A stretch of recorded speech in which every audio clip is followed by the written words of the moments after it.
Luka Modric, 37 years of age. How has he managed to stay so influential for this Croatian team? I think that in some ways he's even better now than he used to be.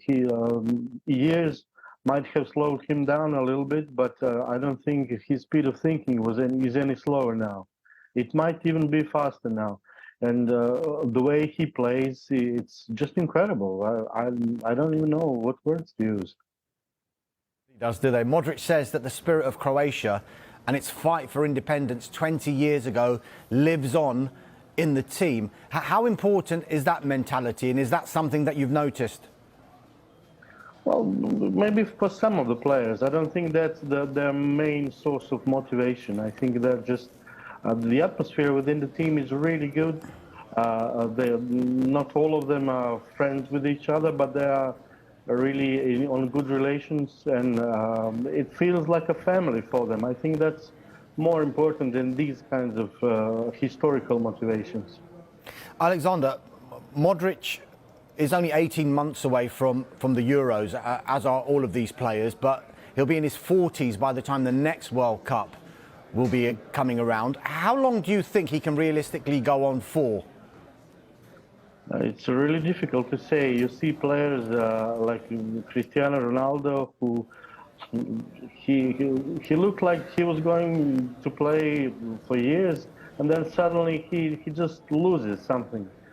I don't know. Modric is different. He's extremely resilient. He's the kind of player I think that could play a couple more years. But I don't really expect him to stay until the next World Cup. Maybe the Euros, maybe. Just on one of the heroes of Croatia's run so far, Dominic Livakovic, saved 3 penalties against Japan, another one against Brazil. You expecting him to be busy again in this game? To be quite honest, I expected him to be a weak link in this team. But he hit the form of his life just in the right time. And if he can play anything like he did in those 2 games, he'll be the hero again. I mean, he was just incredible. Seriously, he was seen as a weak link in this team? Yes, definitely, yes. Because none of the keepers that Croatia have on their roster are really considered to be, reliable. I didn't even believe he was the best choice for #1. But now, when he's playing like this, he's obviously in the form of his life. It's not just about the keeper making the saves. You have to score those penalties as well. Why are Croatia so good at these? That's something everybody keeps asking. I wish I had a proper explanation, but I don't. I mean, there are a lot of theories flying around, most of them to do with esoteric and stuff like that. I don't really have an answer. Do you think a penalty shootout, though, is Croatia's best chance to make the final again? I would think so. There's always the stuff that you... One thing that you always have to consider is the age of Croatia's midfield.